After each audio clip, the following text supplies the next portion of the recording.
Well, hello and welcome to Old People This Week. My name is Jeff, and that Bronco Buster there, that's Mike. Good morning, Mike. Good morning, Jeff. Good morning, everyone. Welcome to Old People This Week. This podcast is for people who are 60 years of age and over. If you're under 60 and you stumbled in here somehow, you can head back to Reddit or TikTok, or you can hang around and learn something. Isn't that right, Mike? Yeah, take a seat. We can be very entertaining at times. Yes. Every Thursday, Mike and I answer all your questions, comments. We tell you all the stories that you need to know going into the weekend so that you can sound smart when you're hanging out with your friends at the pickleball court, on the golf course, at the quilting bee, or, of course, at happy hour, where Mike and I wiled away last Friday afternoon. Isn't that correct? Do our best work, particularly when we're looking at each other through a crystal clear glass of well-shaken gin. You drank the gin. I drank wine. Yeah, that troubles me. That troubles me. You've gone to wearing T-shirts and drinking red wine. I think the California motif has gotten to you. This is a surfer T-shirt. You can't see it there. See, there's a surfer logo there. Look at that. That's right. Please subscribe. If you subscribe, Mike will come over to the house and mow your lawn or do any kind of yard work you need to do. We're also, besides here on YouTube, if you find our faces offensive, you can listen to us on Spotify and Apple Podcasts. But subscribe. Send us an email. Like I said earlier, we want to hear from you. We will answer any questions you have, give you the benefit of all of our knowledge, which is over 150 years combined between us, most of that on Mike's side.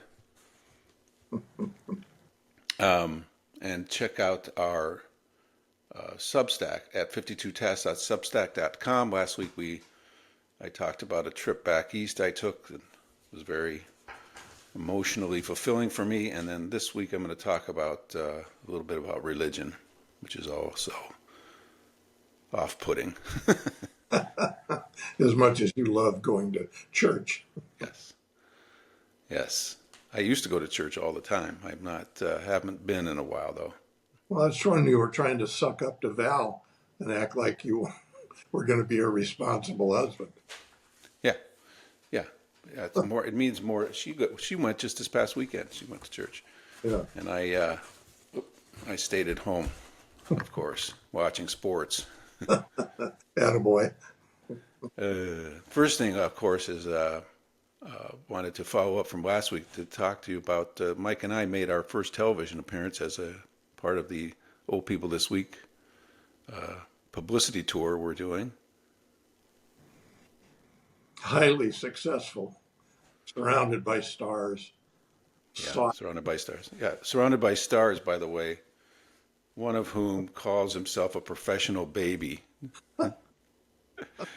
There was in way of explanation, when we got there to the television studio, we were waiting in the waiting area, and Mike's better half, on a table there was all these people leave behind cards and advertisements and so on and so forth for other people to pick up, and one of them was a little, business card. It said professional baby, and it had a picture of a guy dressed up like a baby but with a full beard.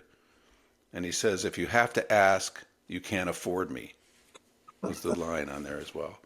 So I actually looked up the guy, and his name is Nick Longsdon, Logsdon, professional baby. When I Googled him, nothing really came up. An Instagram page that I wasn't sure whether it was his or not. You'll be seeing the picture here as I'm showing it, as I'm talking about it, so you can see how goofy this was. But anyway, that was when we got there, and then we waited a few minutes, and then we were ushered into the studio. And Sandy Newton, the host, was very sweet and nice to us, and made us feel welcome. And we did a nice short, like 5-minute segment about the podcast. Yeah, it was a good experience. I'm looking for it. I think it airs later this week. So we'll have to have a massive watch party and Yes, it'll be like Coachella. So many people will show up, want to watch it. to take over a restaurant or something. Yeah, that's right. Take over a restaurant. It'd have to be an awful small restaurant. Take over one half of one table at a restaurant. A food truck, maybe. And then we'd have to beg them at the restaurant to put the thing on the TV. Yeah, get that hockey game off of there. Of course, hockey's over. Yeah, hockey's over. Game 7 happened. Florida's the winner. Congratulations to them. Yeah. The first story today, I want to talk about. That's a good story. I thought we'd start off for a change with something that's upbeat and nice to talk about, as opposed to the usual doom and gloom we get into early on.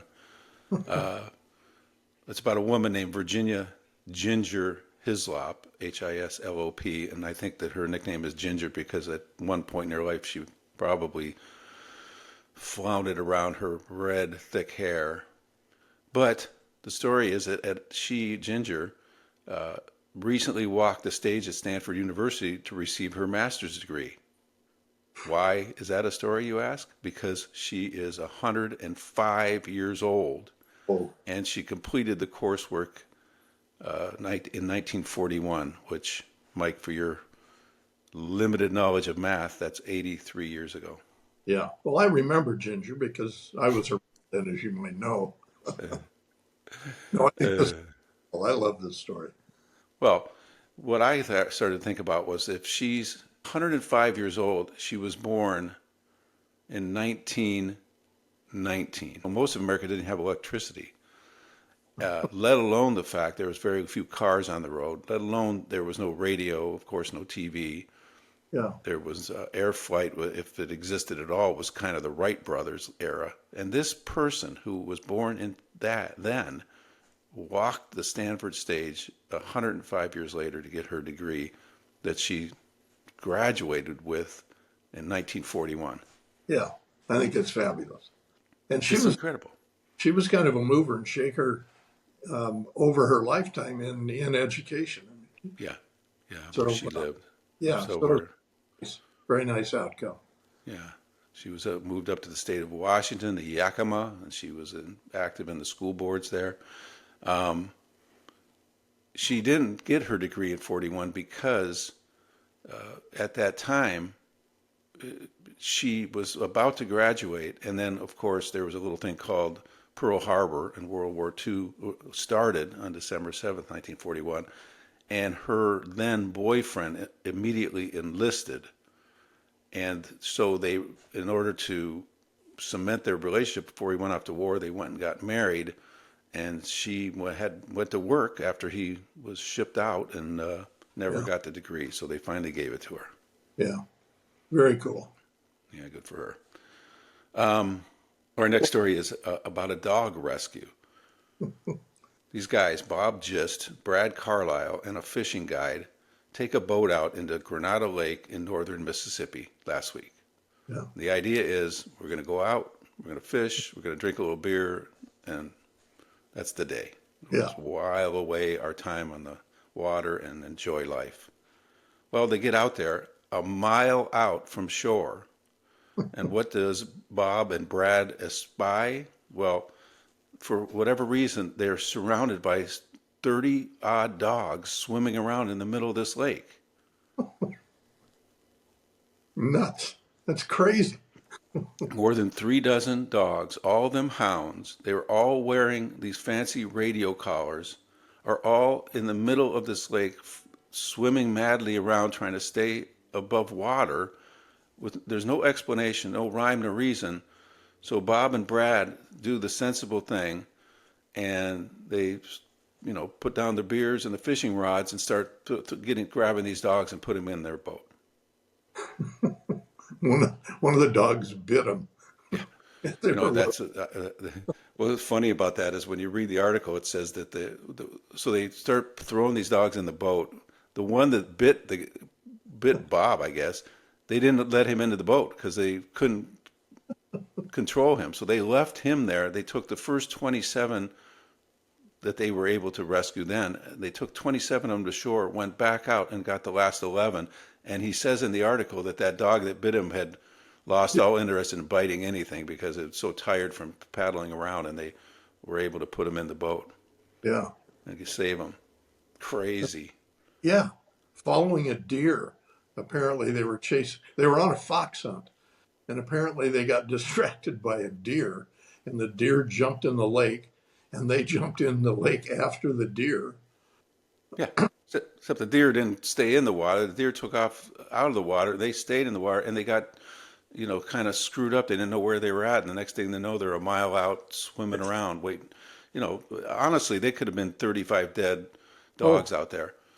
yeah, and probably not too long for when they found him. Yeah.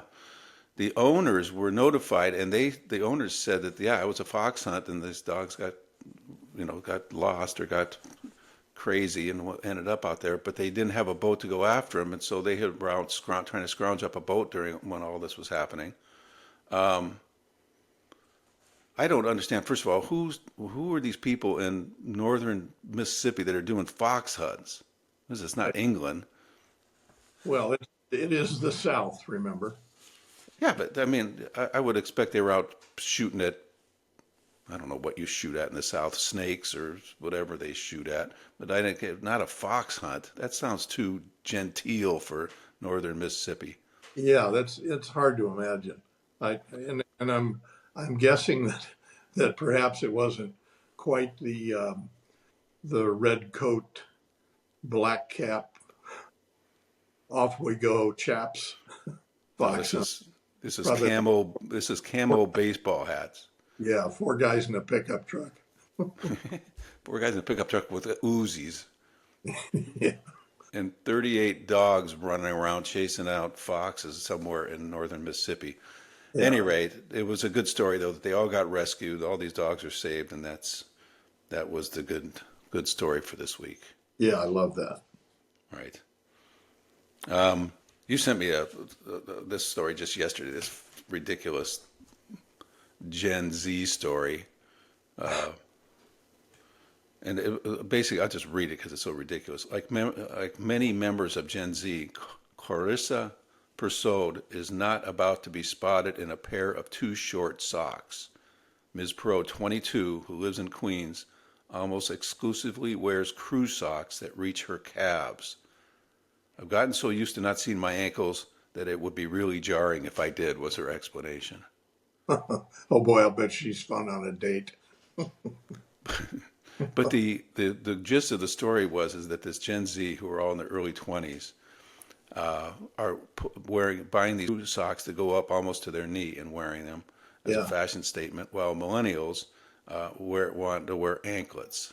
yeah, But now, if my dad's generation, they wore black crew socks and pulled up to their, mid calf, and he wore them everywhere, and he was damn proud of it too. yeah. Especially in the summertime with khaki Bermuda shorts. Oh, Still, yeah, still had the black knee socks. yeah. He was Mr. Tourist. My dad was. He had these shoes he would wear. It didn't matter if they were sandals or thong shoes, whatever. He wore the black socks, and he had his Bermuda shorts. And if we were on vacation, he had a camera around his neck and a jaunty hat on his head, and that was the way he dressed. Yeah, But at any rate, so this is now some kind of a controversy whether or not how high you wear your socks. Mike, I've seen your socks. You wear those low riders that golfers wear. yeah. Anklets, little or footlets. Yeah, I don't want any part of my socks showing. See, the funny thing is, I grew up uh, wearing cowboy boots, so I never even knew I had ankles. And then, got out into the real world, got involved in the fashion business, and no one, God forbid, anyone in the fashion business should be exposing any part of their socks over their handmade Santorini loafers. Oh man, So I haven't worn socks for ages. yeah, yeah. Yeah, I get it. That's what B2 basically. Short socks just above the. You can see them on me, but not so much it's going to offend anybody. Yeah. Uh, and speaking of the generations, this have you been following the story of Bill Belichick? God love him. I love him. What is he, 90 years old? They dating a 20-year-old or something? He's 72, and his girlfriend, whose name is Jordan Hudson, is Mm-hmm. 24. So Attaboy. 72 minus 24. I don't know what that is exactly, but it's a lot of years. Pretty close to 50. Yeah, pretty close to 50. So 48 years younger than him. And this, now it's erupted into the media, but it actually, when you read about it, it's been going on for some time. Yeah. So, like a year ago, Belichick is on a flight from Boston down to Florida, and Jordan sits next to him, and they strike up a conversation. Next thing you know, they're seeing each other, sneaking around, seeing each other. And for a year, it went on, and I guess there was people in the know about it and laughing about it and this and that. And I think it was mentioned, somebody told me it was mentioned at the Brady roast that took place on Netflix recently. Yeah. But all of a sudden, they have pictures of him coming off of like a yacht with her last week, and it exploded into the media. Yeah. Well, he's got a huge boat in Florida, and the guy was making, I don't know, $30 million a year when he was coaching. So she's probably got pretty good radar. Well, she went to a college at Bridgewater State University. I don't know where that is, but she went there, and she was a cheerleader, and they were some kind of a championship cheerleading team that she was on, Yeah. and that's, I think, was the point in which she struck up this conversation with Bill. And after she graduated from Bridgewater, she went to the New England Hair Academy Of course. in Malden, Massachusetts. Of course. The New England Hair Academy. And I don't know what her major was there. Maybe it was perms, whatever. She majored and she graduated from there, and I guess that's how she makes her living now. But then what got me, or what I thought was funny about it is that another guy came to her defense about this relationship that she's having with Belichick. Well, the dude who came to her defense is 64-year-old Joshua Zuckerman, who used to date her. Yeah. He defended his ex. He said the narrative about her character is not fair. She is wise beyond her years, more than any 20-something I've ever met in my life. Oh, by God. Yeah. No, she knows how to read a financial statement. Yeah. Well, if she wants to hang with you, then you're a lucky man. Also, another story that was just came out of nowhere, but was a huge story last week, was a story about a couple in Maine who poisoned the trees in their neighbor's yard, by the way, because they were obstructing their view of the ocean. Hell hath no fury like in those with an obstructed view. Yeah. Well, this couple, But these weren't little houses either. no. This is like an enclave of the mega wealthy. Yeah, it's called Camden Harbor in Maine. And evidently it's these rolling, beautiful hills that go right down to the ocean. And this couple, they're from Missouri, and they're very rich people. Who are they? Oh, her name is Amelia Bond was the woman, former CEO of the St. Louis Foundation, which oversees charitable funds with more than 500 million in assets. And she's super wealthy. They buy this house in Camden, and it's behind this house owned by Lisa Gorman, wife of the late Leon Gorman, L.L. Bean's president and the grandson of L.L. himself.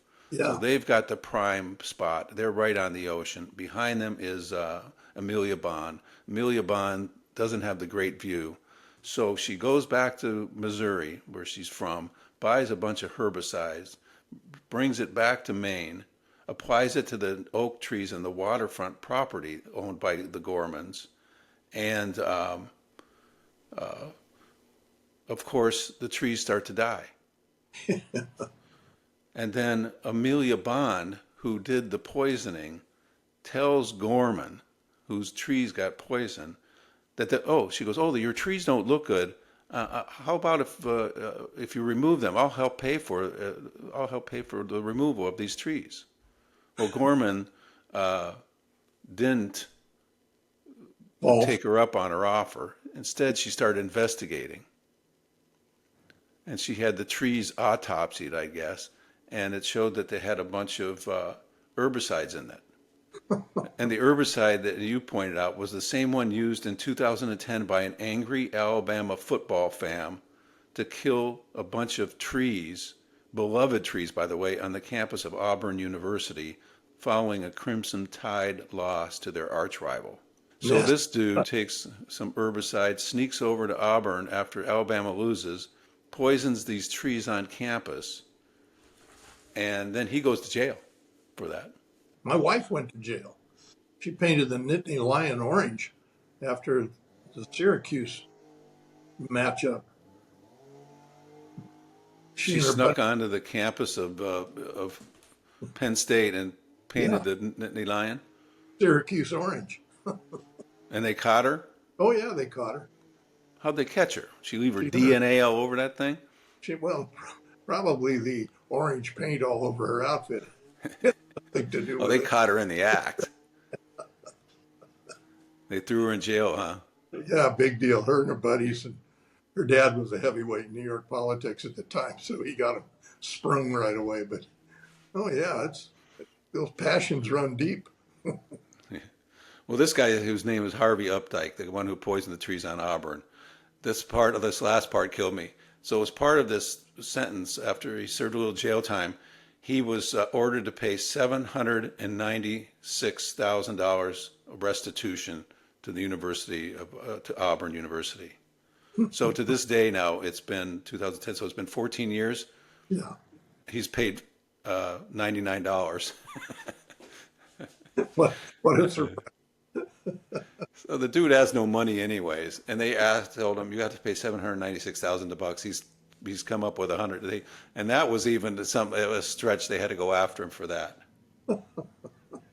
Anyways, back to the Gormans and the Bonds. So, not only did the herbicide kill the trees that were in front of Gorman's house, but the chemical leached. I love this term, leached. Leached, leached into a neighboring park and beach, leaving the Bonds potentially on the hook for further monitoring and remediation. And the Attorney General of Maine has agreed to further investigate this poisoning plot. It's pretty crazy. Yeah. It's pretty crazy. That's when you get really nuts, when you're rich and you're not, and you just think you can get away with anything, and your brain you leave it somewhere, stashed somewhere, and then you do really stupid things like poisoning your neighbor's trees. Yeah, and they probably still don't care because they got their view improved. Yeah. Well, they care because they evidently they've paid more than more than 1.7 million in fines and settlements since then. The Bonds have, but it's still they're still going after them. Well, if they have 500 million in the bank, it's a rounding error to them. Please. $25 for me is a rounding error. Yeah. All right, here's two stories that are going to piss you off. Number one, imagine driving down a highway when suddenly a massive self-driving 18-wheeler pulls up alongside of you. There's no human in the driver's seat, just sensors and a computer guiding a 40-ton behemoth down the road. How do you feel about that? Great. I hardly wait to be squashed to death by an out-of-control semi. I mean, what group of morons sits around a table and says, I know, Bob, let's dream up autonomous driving semis. Yeah. Great. That's a great idea. Well, they've not just dreamed it up. They could be out on the road as soon as this summer. It's designed by Volvo, built from the ground up with a thing called an Aurora driver, which is the computer system. It has dual computers, in-house sensors that can detect objects up to 1,300 feet away, high-resolution cameras, and imaging radar. So it looks, if you ever driven inside a Tesla, Tesla's got that giant screen, and Yeah. and you can see all the cars around you, and theoretically it gets you ready for any kind of situation that might happen. But the thing about a 40, what is that? 40 what? How much does Huh. that thing weigh? 40 tons. Yeah. Behemoth. How is that thing going to stop It, if there's suddenly? it doesn't. And they say it's programmed to recognize 1,300 objects. Oh, how comforting if you're 1,301. Yeah. Who's going to eat all that food at these truck stops, by the way? Well, that's just it. I mean, all that truck stop sushi's go to Yeah. waste. Yeah.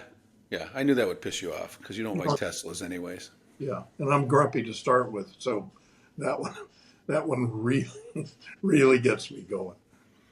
Um, and here's the other one. You know what the least, you won't like this. You know what the least stolen car in America is? Probably a Tesla.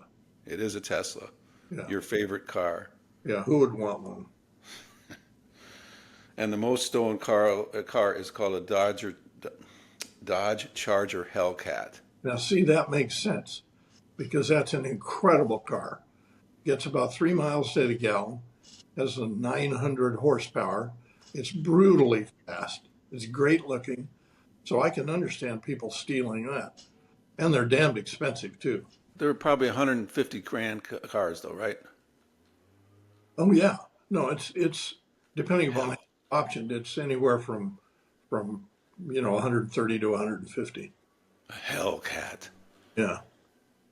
It's a hell of a car. It's a very cool car.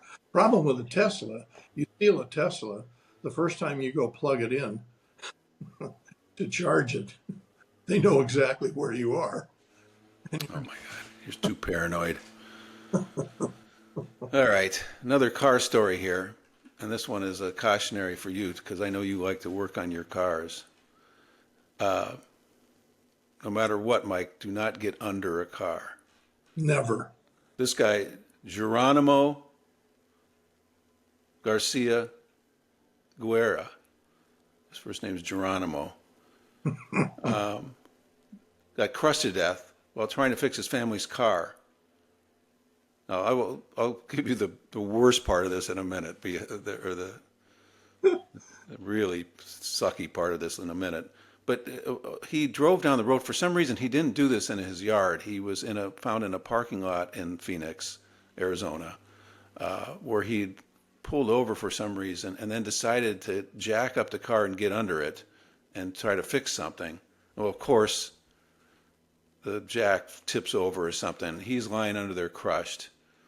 Well, a bunch of people came over to see what had happened, and instead of calling the cops and helping him, they robbed him.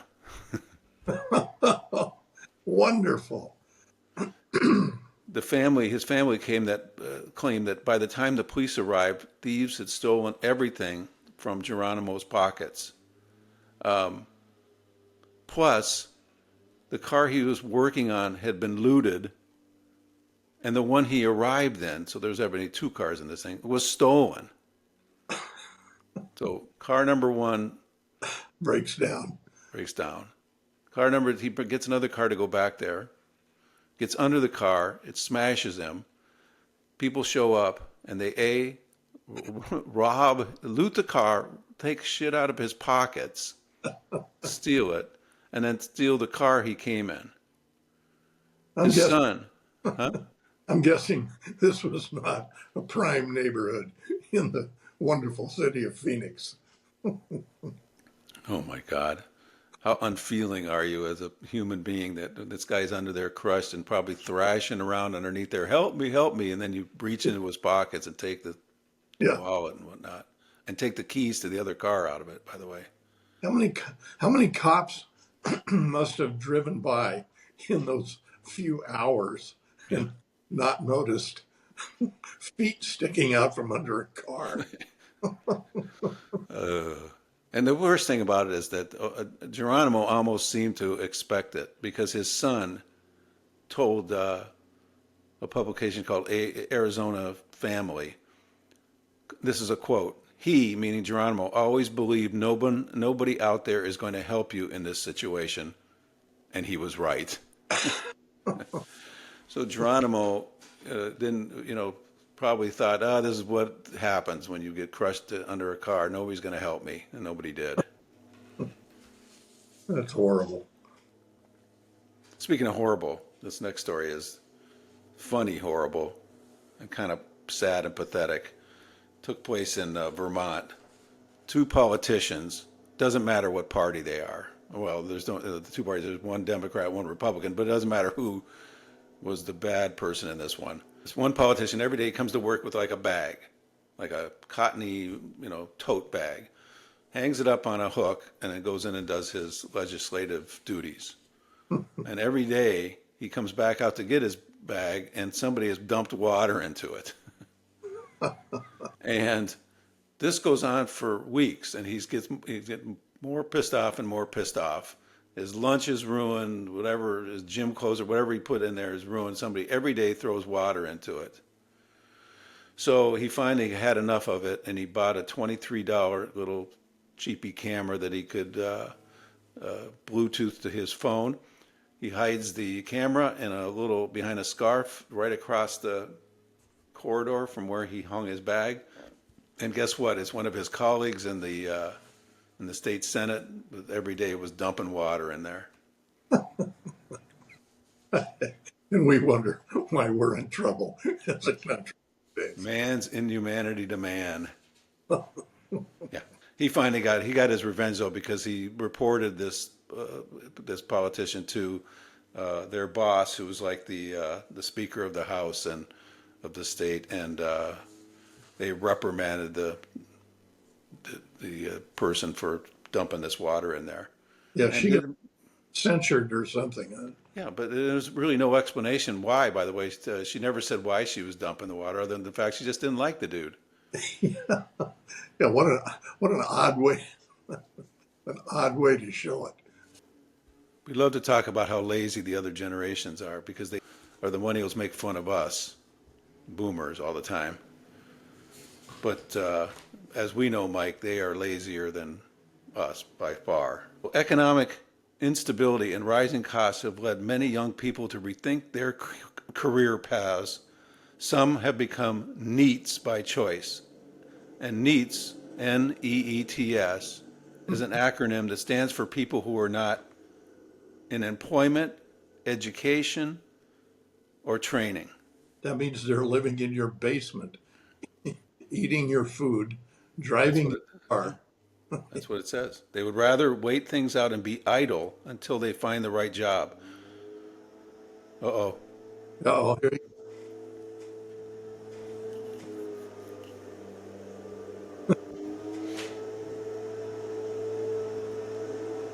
There he is. a Cessna landing in your office.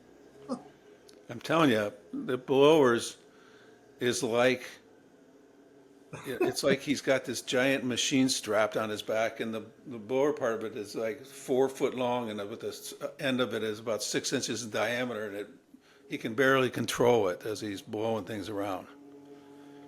Anyways, so we were back talking about these kids who are what they describe as NEET.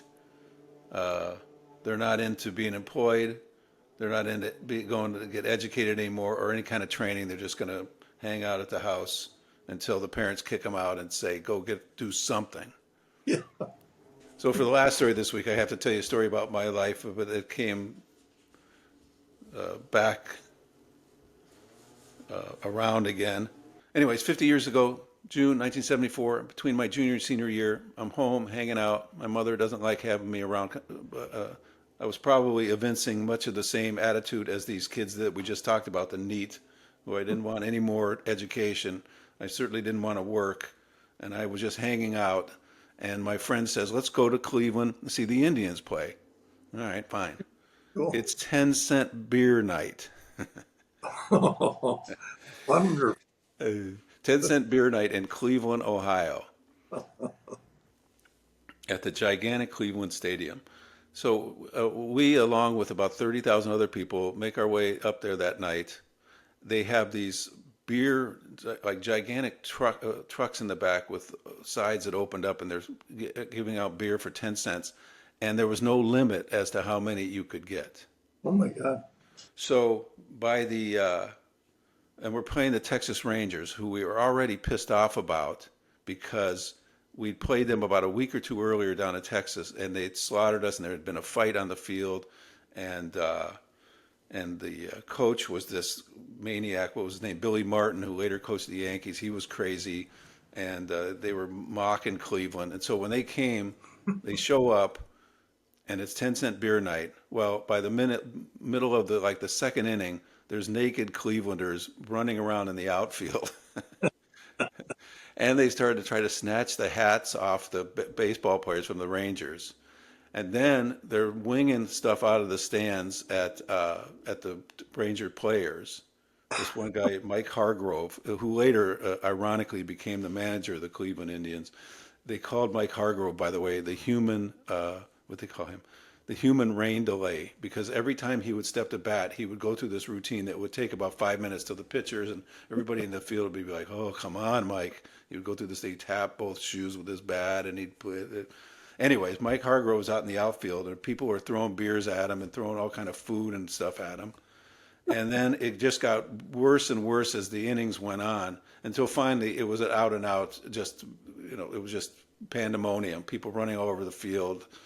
And one of the umpires, this guy named Nestor Chilok, got hit with a folding chair, Oh, geez. and they still didn't. They still tried to keep the thing going, and then they didn't want to stop the game. But eventually, they had to stop the game, and that was the end of that. Sounds like it. I wonder if there's a video archive of that. I don't know. All I know is that I read about it on Reddit, that there were a bunch of people posting about that night, and I went and I dug around in my stuff, and I found my ticket from that night. Oh, wow. And so I gave it, or I sent it to this guy on Reddit, and they used it as part of this article they were doing. Uh, it was it was incredible, and it was at that time when Cleveland was just at its low point. It's when the Cuyahoga River, had set on fire. Oh, I remember that. Yeah. Yeah, all the oil junk that came was rolling in there out of the streets around the the river that goes right through the middle of the city. Oil slick, set on fire. It's when they wore uniforms that year that were all red top and red bottom. And they asked one of the Cleveland players, this guy named Rusty Staub, they go, "Hey, Rusty, what do you think of the new uniforms?" He goes, "I look like a blood clot." uh, and and then the end of this article that I was just reading about it says wraps it up perfectly. While the night was another blow to the city's already battered image, Clevelanders mostly shrugged. Today, the ugly event is commemorated with throwback T-shirts marking the night beer, blood, and baseball mixed. The rest of the country was outraged. The Indians held another beer night a month later. I love it. They know a good thing. Oh, it was just. What also happened too, I forgot, was that at one point, they things around those beer trucks got so crazy that they stopped taking the 10 cents even. They just started handing out beers. Oh my God. It was just, thousands of drunk Ohioans running rampant, nuts all over the place. Well, if you still had your ticket, I mean, probably everyone there just threw their ticket away. That's got to be worth something in terms of sports memorabilia. Did that guy send it back to you? Yeah, no, I just sent him a picture of it, and he used Oh, it in the article. Yeah, I still have it. It was, and I went to the next one too, the next month. of course you did. But what they did on the next one was so you couldn't, to try to avoid the disaster, was that they you got separate little book of tickets that just had like three or four tickets that you tore off that you can only have three or four beers theoretically. Yeah. But it was nuts. That Cleveland Stadium was nuts. I went there with my dad one time to see the Browns play, and the we're sitting in a section, and the next section over from us was completely empty, and the game's about to start. And I go, my dad, I go, wait, there's nobody in that section. And he looked at somewhat like he had a sort of a weird look on his face, and he goes, well, he goes, those are the people that are coming in from Detroit. They're just not here yet. So the game starts, first quarter, in a few minutes. All of a sudden, about 5,000 completely hammered Detroit Lion fans come rolling into this section. And within 4 minutes after that, there's stuff flying back and forth. And, the Detroit people were absolutely insane. So is this where your irrational devotion to the Browns stems from? Oh, Yeah. yeah. Oh, my Yeah. God. The Browns, man. And the Indians, Cleveland Indians at the time. They were called the Indians. Now they're the Guardians. But at the time, we went up to a game one time in Detroit. Detroit in those 70s had an old stadium called Briggs Stadium. And if you sat in the bleachers where we could only afford to sit, it was in the bleachers, they had chicken wire that separated you from the rest of the stadium because stuff would fly around so much. Nuts. Nuts. Anyway, thank you for listening to that, Mike. I appreciate it. No, I love it. Some of my wayward childhood. Before I found myself, within a year after that, by the way, I had graduated from college. I'm building bikes at Kmart like a complete loser. And that's when I decided I had to get out of Ohio, or else I'd still be there building bikes at a Kmart. Is that when you'd come home at night and your father would put his arms around your shoulder and say, "Son, we need to talk"? Oh, my dad, he was not, did not, he didn't have any life lessons like that to give me. He'd stand outside with his Kent cigarettes and smoke them while my mom would yell at him. Any rate, okay, Mike, have a great week. Everyone have a great week. Remember, subscribe. If you subscribe, Mike will come to your house and mow your lawn and do other lawn work around the house for free, by the way, as long as you get him there. Equipment, though. I do not equipment. You have to have top-rated, fully functional equipment. Yeah, he's not pushing any lawnmower. It's got to be a riding lawnmower. Yeah, absolutely. You can subscribe to us on this channel here on YouTube, but if you don't like looking at our faces, you can go check us out on Spotify or Apple. Send us an email, oldpeoplethisweek@gmail.com. Ask us any question you want. You can comment on anything except for Mike's hair or his shirts. Eddie, you like my new shirt, by the way? Mm-hmm. Natty, huh? Natty. One of these days, I'm going to get you in a shirt with a collar. Yeah, then that won't show so much. That will show it. I got to get that. We talked about this. I got to get turtlenecks or something. And check out our Substack at 52task.substack.com. That's all for this week. We'll see you at happy hour, Mike. Take care. Take care. Adios.